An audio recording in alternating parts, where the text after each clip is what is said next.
to my YouTube channel. This is Lokesh Bajaj from LB Academy. Class 10 chapter number 5 AP arithmetic progression के बारे में पढ़ने जा रहे हैं. अब AP होता क्या उसको समझते हैं अच्छे से. अर्थमेटिक प्रोग्रेशन को AP भी बोलते हैं, ठीक है. अब समझते हैं AP होता क्या है. जैसे मैं एग्जांपल देता हूँ.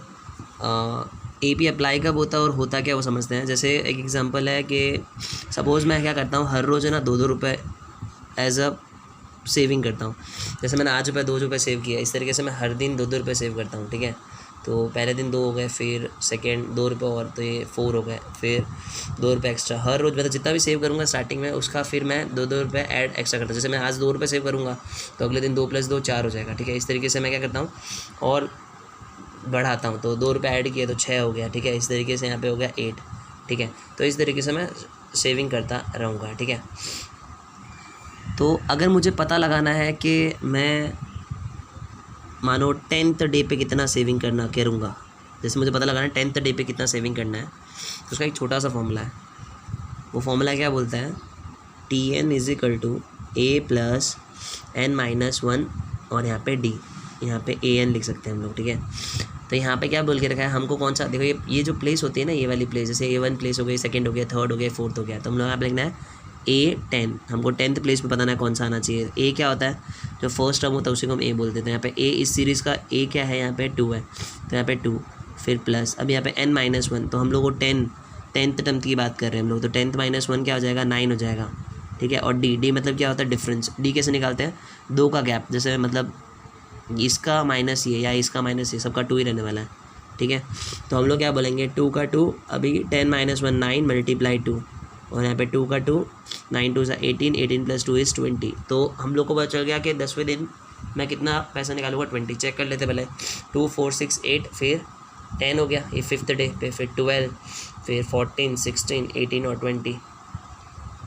तो AP एक्चुअली होता क्या है, AP मतलब क्या होता है, इसमें इस तरीके से सीक्वेंस रहता है कि सबका गैप क्या रहेगा, 2 का रहेगा. क्या रहेगा, 2 का गैप रहेगा. जैसे यहाँ पे 2 का गैप दिया हुआ था, सबका सेम कॉमन गैप था जिसको डिफरेंस बोलते थे. इन दोनों का गैप देखो, 4 में से 2 गया तो यहाँ पे 2 बचता, 6 में से 4 गया तो 2 बचता, 8 में से 6 गया तो 2. तो यहाँ पे गैप सबका क्या रह रहा है, सेम रह रहा है, ठीक है. जब गैप सबका सेम रहता है तो हम लोग क्या कर सकते हैं, उसको बोलते हैं AP. क्या है ये, AP सीरीज़ है. क्या है, AP सीरीज़. और AP सीरीज़ अगर मिल जाती है तो इससे हम कोई भी टर्म निकाल, जैसे यहाँ पे मैंने 10th टर्म निकालना गया, इस तरीके से मैं 1000 टर्म भी निकाल सकता हूँ. क्या निकाल सकता हूँ, 1000 टर्म भी निकाल सकता हूँ. कि 1000 जब 1000 डे आएगा तो मैं उस दिन कितना सेव करूँगा, तो वो इस फॉर्मूला से कर सकते हैं. इस फॉर्मूला को थोड़ा सा अच्छे से अंडरस्टैंड करते हैं. फॉर्मूला होता है AN = A + n-1 D. GBSE board में ये वाला TN है, ठीक है. तो AN = A + n-1 D. तो हम लोग क्या करेंगे, अब AN मतलब क्या हो जाएगा, मुझे कौन सी पोजीशन निकालनी है. तो यहाँ पे देखो 1 2 3 मुझे निकालनी थी 10, तो मैंने क्या कर दिया, A10 लिख दिया. क्या लिख दिया, A10. जैसे अगर मैं तुमको पूछूँ कि A3 पे क्या है तो तुम बोल दोगे 6.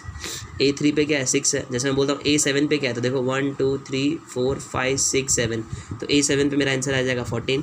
तो वहाँ पर मुझे A10th में निकालना. तो A10th, अब A क्या होता है, यहाँ पे A होता है फर्स्ट, जो सीरीज़ होती है उसका जो फर्स्ट होता है उसको हम A बोलते हैं. तो यहाँ पे A क्या आ जाएगा हमारा, 2 हो जाएगा.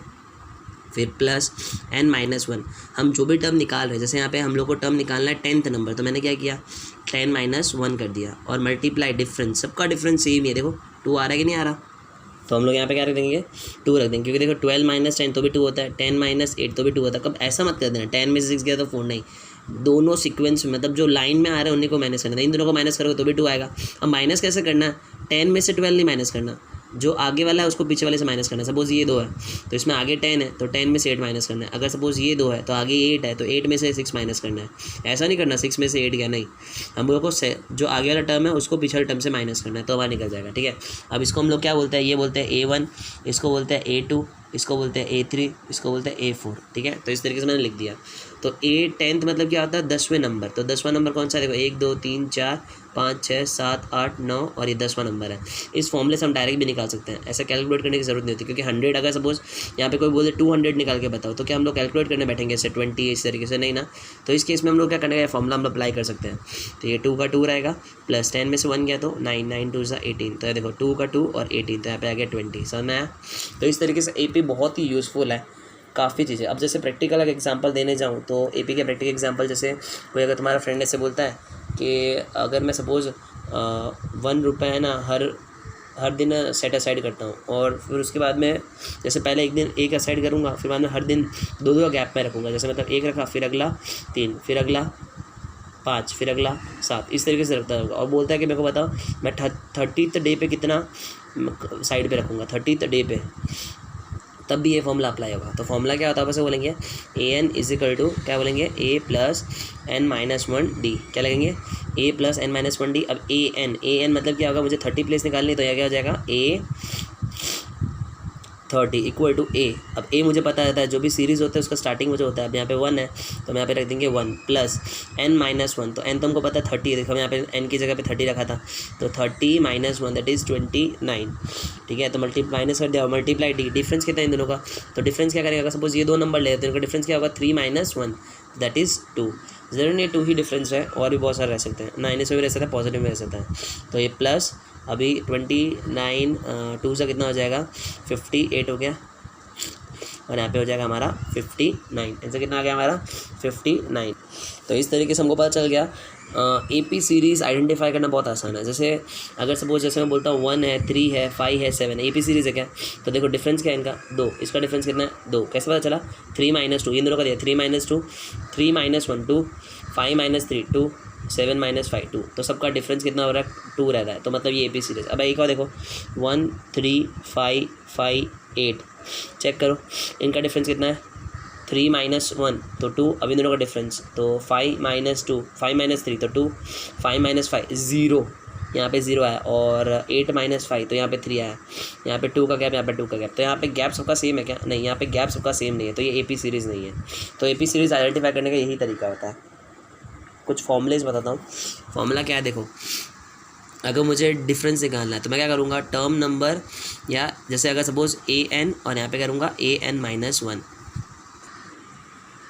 अब ये फॉर्मूला बनाया कैसे, तो बहुत ही सिंपल है। जैसे अभी मैंने कैसे बताया, जैसे 1 हो गया, 3 हो गया, 5 हो गया, 7 हो गया, ठीक है। तो मैं क्या कैसे करता था, 3 - 1 करता था तो मेरे को d मिल जाता था। पर ये फॉर्मूला तो एकदम अलग लग रहा है इस क्वेश्चन से, क्योंकि ऐसे हम डायरेक्ट निकाल सकते हैं। जैसे अगर मैं कोई इन दोनों का अगर डिफरेंस निकालता तो मैं 5 - 3 करता 2 निकलता था, 7 - 5 करता तो 2 करता, तो ये सब चीज़ आ गया यहाँ पे। पर फिर इतना बड़ा फॉर्मूला लिखने की ज़रूरत क्या है, तो बहुत ही सिंपल है फॉर्मूला भी। अब यहाँ पे लिखा है an, मतलब अगर सपोज मैं लेता हूँ A3 लेता हूँ, क्या लेता हूँ A3, तो यहाँ पे लिखूँगा A3, तो n की वैल्यू क्या हो गई 3, तो यहाँ पे क्या होगा बोलो A3 - 1, तो यहाँ पे क्या हो जाएगा बोलो A3 - 3 - 1 इज़ 2, तो A2। तो देखो ये हमारा A3 है 5 और A2 है 3, तो ये देखो हमारा आंसर 2 आया कि नहीं आया। तो फॉर्मूला को समझना बहुत ज़रूरी है। तो फॉर्मूला क्या होगा, D = an - an-1। समझ में आ गया कैसे किया। कोई और भी एग्जांपल ले लेते हैं। जैसे देखो, जैसे 2 हो गया, फिर 4 हो गया, फिर 6 हो गया, 8 हो गया, ठीक है। तो मुझे यहाँ पे D निकालना है, क्या निकालना है D, तो यही फॉर्मूला वापस रहता है। D का फॉर्मूला क्या हो गया, D = an - an-1, ठीक है। अब हम लोग इसको सॉल्व करें। जैसे मैं बोलता हूँ 4 टर्म है, तो यहाँ पे क्या हो जाएगा A4, ठीक है, माइनस, अब मेरे को पता है 8 में से 6 करूँगा माइनस, तो मुझे क्या करना पड़ेगा A4, मतलब जो निकालना है, जैसे 1 2 3 4 चौथे नंबर पे है तो हमने रखा A4, तो यहाँ पे क्या हो जाएगा A4 - 1, क्योंकि यहाँ पे n को हमने 4 लिया था, 4 तो बोला था ना प्लेस, तो 4 - 1, तो यहाँ पे आ जाएगा 4 - 1, तो यहाँ पे आ जाएगा A4 - A3, तो हमारा आंसर आ जाएगा 8 - 6, और यहाँ पे आ जाएगा 2। कोई भी तरीके से करो, फॉर्मूला तो वही लगने वाला है, बस इसका तरीका है बोलने का। इसको बोलेंगे A4, इसको A3, इसको A2 और इसको A1 या A बोल सकते हैं, ठीक है। तो A हमेशा क्या रहता है, ये A रहता है, ठीक है। आगे देखते हैं। जैसे कुछ क्वेश्चंस होते हैं, जैसे मानो कि D क्या नेगेटिव हो सकता है, क्या D नेगेटिव हो सकता है, D सकते हैं, चेक करते हैं।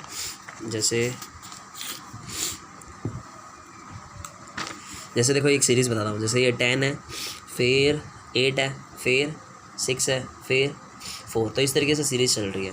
तो मुझे यहाँ पे D निकालना है, तो D का फॉर्मूला क्या था, वापस से वही फॉर्मूला हमको यूज़ करना है, क्योंकि फॉर्मूला के हिसाब से ही मार्क्स मिलते हैं। तो an - an-1, ठीक है। तो अगर सपोज मुझे ये वाला और ये वाले की बात कर रहा हूँ, तो इसमें से ये माइनस करूँगा, तो हम लोग क्या करेंगे, ये कौन सी प्लेस पे, थर्ड प्लेस पे, तो हम लोग क्या लिखेंगे A3, ठीक है। तो यहाँ पे क्या हो जाएगा A2 होगा, पर लिखना ज़रूरी है, तो A3 - 1 क्या कर देंगे 3 - 1, तो यहाँ पे आ जाएगा A3 - 1 इज़ A2। अब देखो हमको क्या करना है, A3 रखना है, तो A3 कौन सा, ये A1 है, ये A2 है, ये A3 है 6 है, 6 - 8, तो यहाँ पे आ जाएगा -2, क्योंकि यहाँ पे 6 और यहाँ पे नेगेटिव था, -2 आ गया, तो डी नेगेटिव होता है, डी पॉजिटिव भी होता है, डी नेगेटिव भी होता है, ठीक है। अब जो सबसे इंपॉर्टेंट जो चीज़ है वो ये होता है, क्या डी ज़ीरो हो सकता है? जैसे हमने देखा डी नेगेटिव नंबर भी होता है, पॉजिटिव होता है, क्या डी ज़ीरो हो सकता है? तो देखो हम लोग चेक करते हैं। तो ये 2, फिर मैंने वापस से 2 इन्वेस्ट किया, फिर वापस से 2 और फिर 2।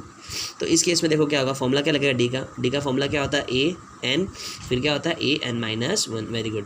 अब यहाँ पे a(n) मान लो थर्ड टर्म है, तो हम लोग क्या लिखेंगे, a3 हो जाएगा, तो यहाँ पे a2 आएगा, तो फॉर्मूला तुमको लिखना पड़ेगा, तो a3-1, तो यहाँ पे जाएगा a3 - a2। अब करो 2 - 2, तो आंसर आ रहा है 0। देखो सबका गैप 2 0 का है, देखो 2 में से 2 गया 0, 2 में से 2 गया 0, 2 में से 2 गया 0, तो यहाँ पे सबका कॉमन डिफरेंस सेम है ना। तो AP बोलता भी क्या था ना, जब कॉमन डिफरेंस सेम आए तो वो AP सीरीज़ है। तो -2 जितने भी यही सब भी क्या होगा, हमारा AP सीरीज़ के अंदर है, क्या आएगा, AP सीरीज़ के अंदर ही आएगा। तो हम लोग अगर क्वेश्चन में अगर एग्जाम में पूछ भी लें कि ये जो D रहता है वो पॉजिटिव होता है तो हम बोलेंगे हाँ, नेगेटिव होता है हाँ, और 0 होता है तो भी होता है, ठीक है। तो ये जो फर्स्ट एक्सरसाइज है, फर्स्ट सेकंड एक्सरसाइज है, तो इन सब में बस 2 फॉर्मूले ये मेन है। तो फिर थर्ड एक्सरसाइज में देखिए कौन सा है। पहला फॉर्मूला होता है AN = A + n-1D, और एक फॉर्मूला होता है D = AN और AN-1। ये 2 मेन फॉर्मूला होता है, ठीक है।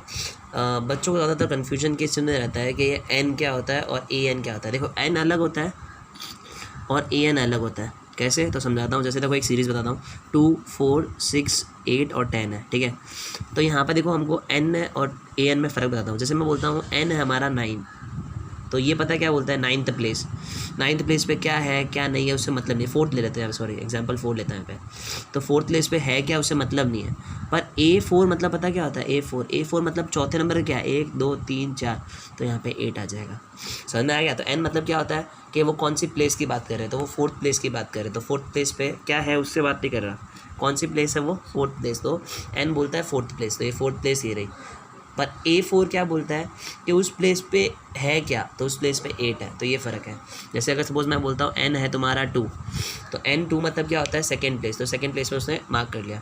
पर अगर सपोज मैं A2 बोलता, A2 मतलब AN बोलता, तो N की वैल्यू हमको पता है 2 है, तो A2 अगर मैं बोलता तो हमारा आंसर क्या आता, 4 आता। तो ये थोड़ा सा बेसिक में ध्यान दोगे तो बहुत आसानी से आ जाएगा। तो अगर इतना बेसिक अगर आ जाए तो AP के फर्स्ट और सेकंड एक्सरसाइज सॉल्व करना आसान हो जाता है, ठीक है। Thank you friends.